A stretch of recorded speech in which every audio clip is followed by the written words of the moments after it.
There is a specific kind of cold that settles in the marrow of your bones when you realize the person you created is the one trying to destroy you. My name is Henry. For 40 years, I have been a builder. I started with a single second-hand printing press in a damp basement in Chicago, smelling of ink and desperation. I built that press into a publishing empire that now dominates the skyline, a conglomerate that shapes culture, dictates trends, and employs thousands. I have sat across mahogany tables from corporate sharks, union busters, and hostile takeover artists. I have looked into the eyes of men who wanted to strip mine my life's work for parts, and I have never blinked. I thought I knew what ruthlessness looked like. I thought I knew the shape of greed. I was wrong. The coldest eyes I have ever seen do not belong to a Wall Street raider or a rival CEO. They belong to my only son, Julian. Julian is 38 years old. He is a man who has never worked a day in his life without a safety net woven from my bank accounts. He lives in the guest wing of my estate, a temporary arrangement that has stretched into 3 years. But I know the truth. He is waiting. He is waiting for the clock to run out on the old man. He is waiting for the inheritance that he believes is his birthright, a reward for simply existing. Lately, the clock has been ticking faster than usual. For the past month, I have been failing. It started with a slight tremor in my hands, a weakness in my grip that made me drop a fountain pen. Then came the dizzy spells. The room would tilt violently to the left, sending me stumbling into doorframes. Then the nausea, a constant low-level sickness that made food taste like ash. The doctors are baffled. They run tests. They scan my brain. They prescribe rest. They prescribe patience. I called it old age. I told myself that the machine was finally wearing out. But deep down, in the lizard brain that kept me alive in the boardroom for 4 decades, a survival instinct has been screaming at me. It whispers to me at night when the house is quiet. It tells me that nature doesn't work this fast. It tells me that the sickness always gets worse on the weekends when the staff is off, and Julian is the one bringing me my meals. The story begins on a Thursday afternoon. It is raining. A violent, lashing storm is hammering against the leaded glass windows of the library, turning the world outside into a blurred gray watercolor. The wind howls around the eaves of the estate, a mournful, angry sound that matches the mood inside. It is 3:55 p.m., time for the ritual. Every day at 4 p.m., Julian makes tea, Earl Grey, 2 sugars. He brings it to me in the study where I sit by the fire. He plays the role of the dutiful son perfectly. He asks about my day. He asks about the estate planning. He adjusts the blanket over my knees. It is a performance, a daily matinee of filial piety designed to keep the checks coming. Today, he is agitated. I can hear him in the kitchen down the hall. He is pacing. The sharp clack, clack, clack of his loafers on the marble floor echoes through the house. I am not in my chair. I am standing in the hallway, pressed into the shadows of the alcove near the kitchen door. I shouldn't be up. I am supposed to be weak. But suspicion is a powerful stimulant. I push the door open just a crack, a habit of an old man who has learned that the most important conversations happen when people think you aren't listening. I see him. Julian is standing over the kitchen island. The silver tea service is laid out. The fine bone china cups, the ones my late wife loved, are waiting. The pot is steaming. He looks over his shoulder. He checks the hallway. He checks the security camera feed on the tablet mounted on the wall. He looks terrified, but beneath the terror, there is an exhilarating focus. He reaches into the pocket of his cashmere cardigan. He pulls out a small glass vial. It has no label. The liquid inside is clear, viscous. He uncorks it. He hovers over the tray. There are 2 cups. One is pristine. The other has a microscopic chip on the rim. My cup. I have used it for 10 years. It is my favorite. Julian taps the vial. Drip, drip, drip. 3 drops fall into the dark liquid of the chipped cup. They vanish instantly. He corks the vial and shoves it back into his pocket. He grabs a silver spoon and stirs the tea violently, the metal clinking against the porcelain like a frantic bell. Then his phone buzzes on the counter. He comes. He spins around, grabbing the phone. He types a furious text message, his thumbs flying across the screen, his back to the island.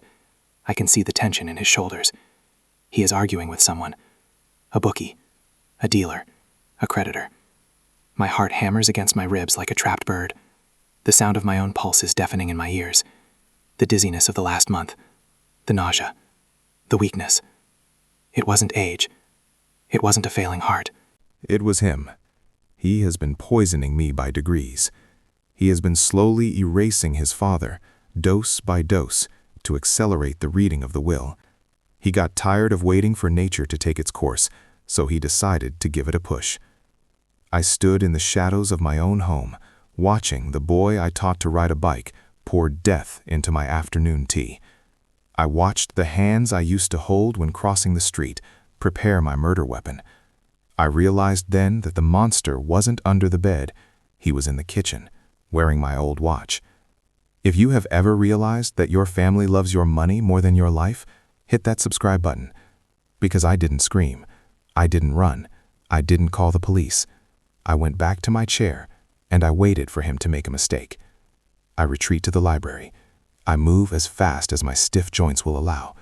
I sit in my heavy leather wingback chair. I arrange the blanket over my legs. I pick up a book. I control my breathing. In, out, in, out. I have to be the victim. I have to be the prey. 2 minutes later, the door opens. Julian walks in. He is carrying the silver tray. He has composed his face into a mask of concern, a soft, sympathetic expression that makes me want to vomit. "Here we go, Dad," he says, his voice smooth. "Sorry it took a minute." He walks to the low table between our armchairs. He sets the tray down. "It's a nasty one out there," he says, nodding at the rain-lashed window. He picks up the cups. He places the pristine cup in front of his own empty chair. He places the cup with the chipped rim in front of me. "Drink up," he says, forcing a smile. "It's Earl Grey, just the way you like it. 2 sugars. It'll help your nerves." "I have been feeling a bit off," I say. My voice is raspy. I don't have to fake that. The adrenaline has dried out my throat. "Dizzy." "That's the vertigo," Julian says quickly. "Dr. Evans said you need to stay hydrated." He stands there, hovering. He wants me to drink it. He wants to see me take the sip. He is impatient for the end. But then a sound cuts through the room. Ding, ding, ding. It is a specific, high-pitched chime from his pocket. I recognize it. It is the notification sound for high stakes, a gambling app he thinks I don't know about. Julian flinches. His eyes darts down to his pocket. The addiction is stronger than the caution. It always is. "1 second, he mutters. "I just need to check this email." He turns away. He turns his back to me to pull out his phone, swiping the screen to check the odds on whatever horse or game he has bet my money on. In that second, I move. I don't think. I don't hesitate. My hands, which have been trembling for weeks, are suddenly steady as stone.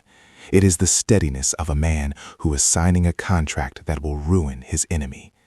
I reach out. I grab his cup. I grab my cup. I switch them. It takes less than a heartbeat. Slide, slide. The china makes a tiny sound against the wood table, but the thunder outside masks it.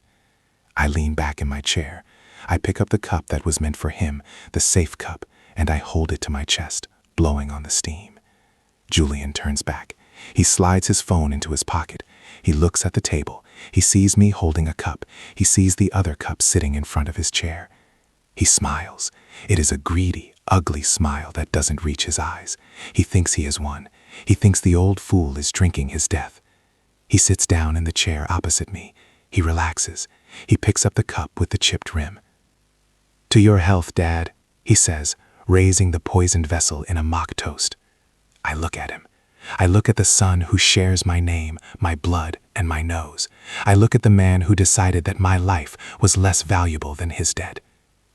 "To the future, Julian," I reply. My voice is flat, devoid of emotion. I watch him drink.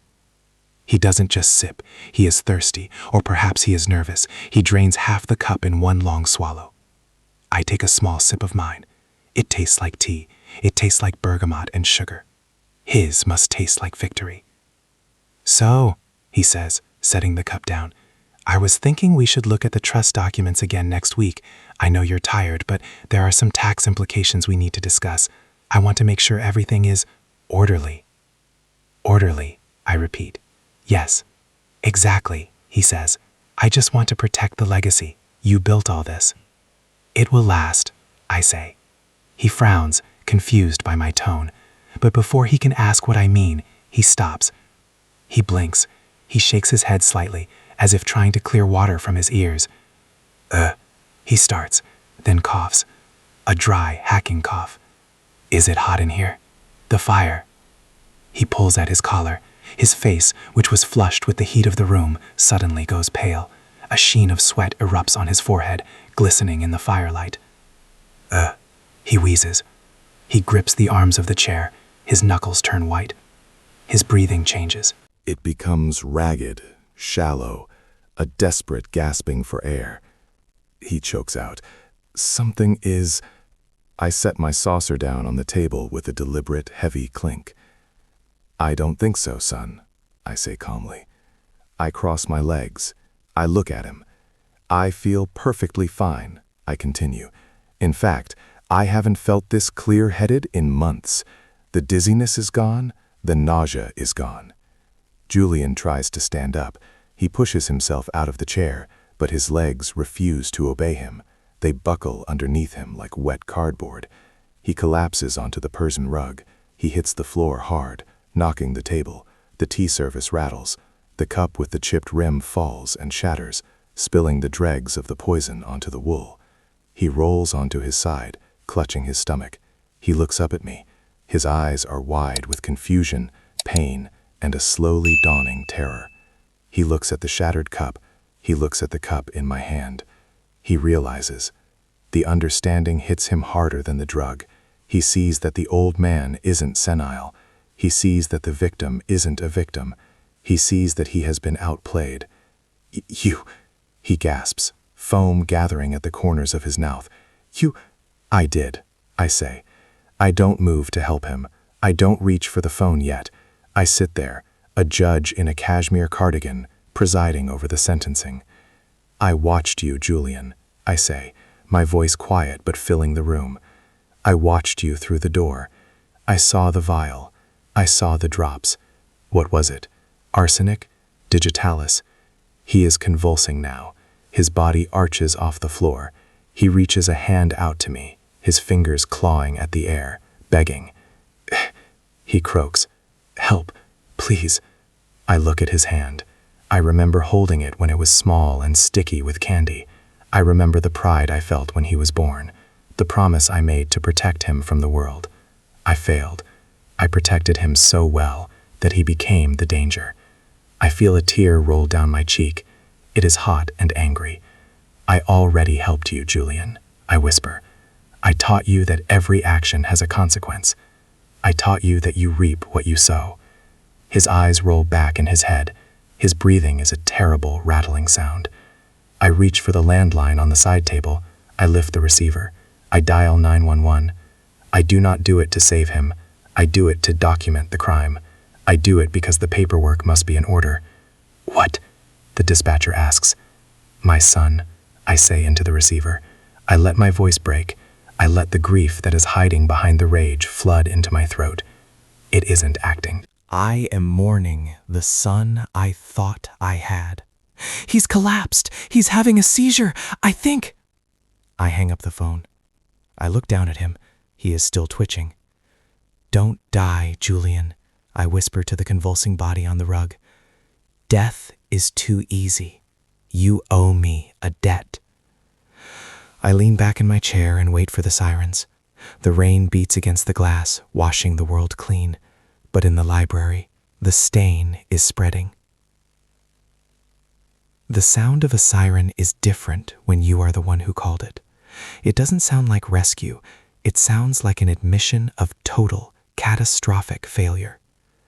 I stood in the corner of my library, leaning heavily on my cane, watching the room dissolve into a chaotic swirl of red strobe lights and shouting voices. The paramedics had swarmed the room like white-clad locusts, their boots muddying the Persian rug, their equipment bags knocking over stacks of first editions. They were working on Julian with a frantic, professional efficiency. He was on his back, his shirt ripped open, defibrillator pads stuck to his pale, hairless chest. "Pulse is thready," one of them shouted, a young woman with a ponytail who looked too young to be holding a man's life in her hands. "Get the line in." I watched my son's face. It was slack, gray, the color of wet ash. His eyes were rolled back, showing only the whites. He looked small. He looked like the boy who used to crawl into my bed during thunderstorms, terrified of the noise. It took a supreme effort of will to reconcile that memory with the man who had just tried to stop my heart so he could pay a bookie. I played my role. I let my hands shake. I let my voice crack. I hovered near the perimeter of their activity, clutching my cane as if it were the only thing holding me upright. "Save him," I begged, and the terrible truth was that I meant it. "Please do whatever you have to do." I didn't want him dead. Death is an escape. Death is a cessation of consciousness, a release from debt and shame. I didn't want Julian to escape. I wanted him to wake up. I wanted him to open his eyes and see the walls closing in. I wanted him to live long enough to understand that he had played a game against a grandmaster and lost every single piece on the board. "Boda, load him," they yelled. They loaded him up. The wheels squeaked on the hardwood floor. I followed them out into the rain, the storm still raging, as if the sky itself were offended by what had happened in my house. "Sir, you can't ride in the back," the paramedic told me as they shoved the stretcher into the ambulance. I can't drive," I stammered, putting a hand to my chest. A police cruiser had pulled up behind the ambulance, its lights cutting through the downpour. An officer stepped out, a large man with a rain slicker shining in the headlights. "I'll take him," the officer said. The ambulance roared away, sirens wailing, tearing a hole in the night. I sat in the back of the police car, separated from the officer by a wire mesh cage. It felt appropriate. I was the victim, but I felt like the architect of a crime scene. The leather seat was cold and smelled of disinfectant and old coffee. I watched the rain streak the window, blurring the city lights into long ribbons of color. We arrived at St. Jude's 20 minutes later. The emergency bay was a hive of activity. They rushed Julian through the double doors, a flurry of shouting and urgency. I was left standing at the intake desk, a lonely old man in a wet cardigan. "Mister." I turned. A man in a rumpled suit was standing there. He held a styrofoam cup of coffee and had the tired, cynical eyes of a man who had seen every variation of human cruelty. "I'm Detective Miller," he said. "Homicide and major crimes." We found a quiet corner in the waiting room. The chairs were vinyl, sticky and uncomfortable. The air smelled of floor wax and sickness. "The doctors are stabilizing him," Miller said, taking a sip of his coffee. "They think it's a massive overdose of digitalis. It causes arrhythmia, heart failure." "Digitalis," I whispered, testing the word. I don't take heart medication, Detective." Miller looked at me. He didn't take notes. He just watched my face. "We searched his pockets, Mr. Sterling. Standard procedure when it looks like an OD. We found a small glass vial." I let out a shaky breath. "We also took his phone," Miller continued. "He was unconscious, so we secured it as evidence. We haven't cracked it yet, but the notifications on the lock screen." "Search history previews," Miller said flatly. "It doesn't look good for him, Henry." I looked down at my hands. They were spotted with age, but they were steady. "He tried to kill me," I said. My voice was quiet, but it carried in the empty waiting room. I reached into the inside pocket of my cardigan. I pulled out a folded sheaf of papers. I had printed them in the 5 minutes between switching the cups and calling 911. Miller asked, taking the papers. "Bank statements," I said, "and a report from a private investigator I hired last week. Julian has a gambling problem, Detective, a severe one. He owes $500,000 to a syndicate operating out of Atlantic City. They gave him a deadline." Miller flipped through the pages. He saw the unauthorized transfers. He saw the drained savings accounts. He saw the financial hemorrhage of a son robbing his father blind to feed a black hole of addiction. "He asked me for the money last night," I lied. It was a necessary lie, the mortar that held the wall of evidence together. I told him no. I told him I was cutting him off. I told him I was rewriting my will to put everything into a charitable trust. He must have... Miller nodded slowly. The narrative fit perfectly. The motive, the means, the opportunity. It was a closed loop. That gives him motive, Miller said, closing the folder. And with the vial in his pocket, we have enough. We'll have an officer stationed at his door in the ICU. Thank you, Detective, I said. Miller stood up. You should go home, Mr. Sterling. Get some rest. No, I said. I'll stay. Miller looked at me with a mixture of pity and respect. He walked away. I watched him go. I wasn't a better man. I was a patient man. And I wasn't staying to offer comfort. I was staying to ensure the job was finished. I didn't sit by his bedside. I didn't hold his hand. I sat in the waiting room, drinking bad coffee, and I made a phone call. Henderson, I said, when my lawyer answered on the first ring. Henry, it's 2 a.m. No, I said. Julian tried to expedite the inheritance. There was a silence on the line. Henderson knew about the gambling. He knew about the theft. He had been urging me to cut the cord for years. He's alive. He's in a coma, but he'll wake up. The irrevocable trust, I commanded, the transfer of deed, the liquidation protocols, and the charity clauses. I want the ink wet when I walk into that room, Henderson. 3 days passed. I slept in the waiting room chair. I ate vending machine sandwiches. I became a fixture of the ICU, the devoted father keeping vigil. The nurses whispered about my dedication. They brought me blankets. They didn't know I was waiting for the prisoner to wake up for his execution. On the morning of the 3rd day, the doctor came to find me. He's awake, Dr. Evans said. He's weak, and he's confused, but he's conscious. I stood up. My joints popped. I straightened my cardigan. I walked down the hallway. The air smelled of bleach and death. I reached room 404. A uniformed police officer stood outside the door. He nodded to me and stepped aside. I walked in. Julian was lying in the bed, propped up by pillows. He looked terrible. His skin was the color of old parchment. Tubes ran from his arms to the machines that hummed and beeped beside him, and his right wrist was cuffed to the metal bed rail. He turned his head when I entered. His eyes were groggy, clouded with drugs, but when they focused on me, they cleared instantly. Fear, pure distilled fear. "Dad," he croaked. His voice was a dry rasp. I didn't answer. I walked to the foot of the bed. I stood there, leaning on my cane, looking at him. "Dad," he said again, tears welling in his eyes. "I'm sorry. I didn't mean to. I was desperate." "Desperation is asking for a loan, Julian," I said. My voice was low, devoid of any warmth. "Desperation is begging." I took a step closer. "Poison is malice. Poison is a choice. You looked me in the eye, you handed me that cup, and you waited for me to die. That isn't desperation." He sobbed, pulling against the cuff. The metal clinked against the rail. "I didn't want to do it." "We always have a choice," I said. He flinched. The memory of the switch, of the realization, hit him again. I reached into my bag. I pulled out a thick stack of legal documents.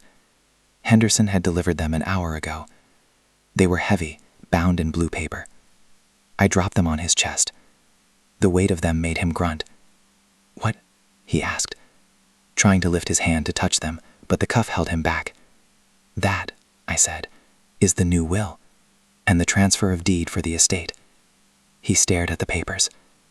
"I sold the company this morning," I said casually, as if discussing the weather. "The board approved the buyout at 9 a.m. A private equity firm." Julian's eyes widened. You sold the publishing house. But that's my legacy." "You were never going to take over," I said. "You don't have the grit. You don't have the mind." He whispered. "I donated 90% of it," I said, "to the Victims' Rights Advocacy Group, a very worthy cause.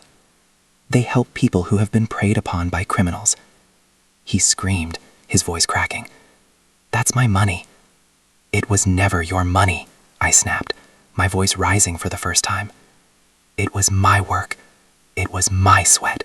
It was my 40 years of missed dinners and sleepless nights. You didn't earn a dime of it. I leaned in close until my face was inches from his. I could smell the sour scent of fear on him. I kept that. I've always wanted to see Italy. I rented a villa in Tuscany for a year, maybe 2. "You can't do this to me," he wept, snot running down his nose. "I'm your son." "I'm not leaving you with nothing," I said. I straightened up. I looked at the machines keeping him alive. I looked at the handcuffs keeping him bound. "You are going to prison, Julian, for a long time. Attempted murder of a family member. The DA is very excited about the case. And when you get out, you will be 45. You will be a felon. You will have no money. You will have no home." I turned to leave.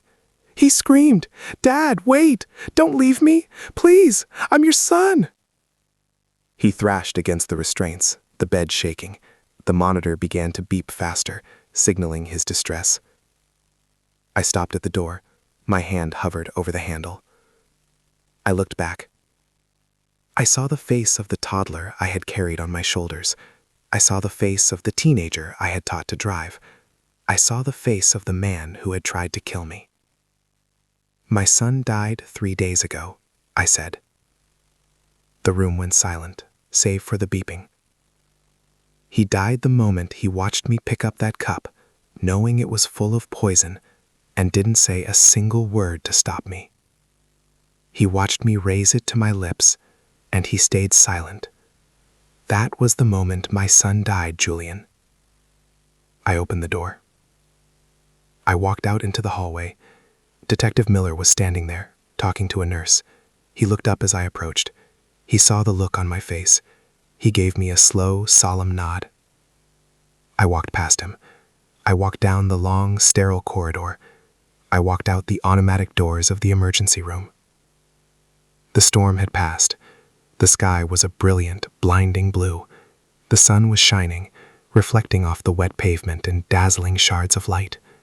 The air tasted sweet. It tasted clean. The dizziness was gone. The nausea was gone. The weight that had been pressing on my chest for months had lifted. I hailed a taxi at the curb. The driver, a young man with a turban, smiled at me. "Where to?" I settled back into the seat. I closed my eyes and pictured the rolling hills of Tuscany, the golden might, the silence of a house where no one was waiting for me to die.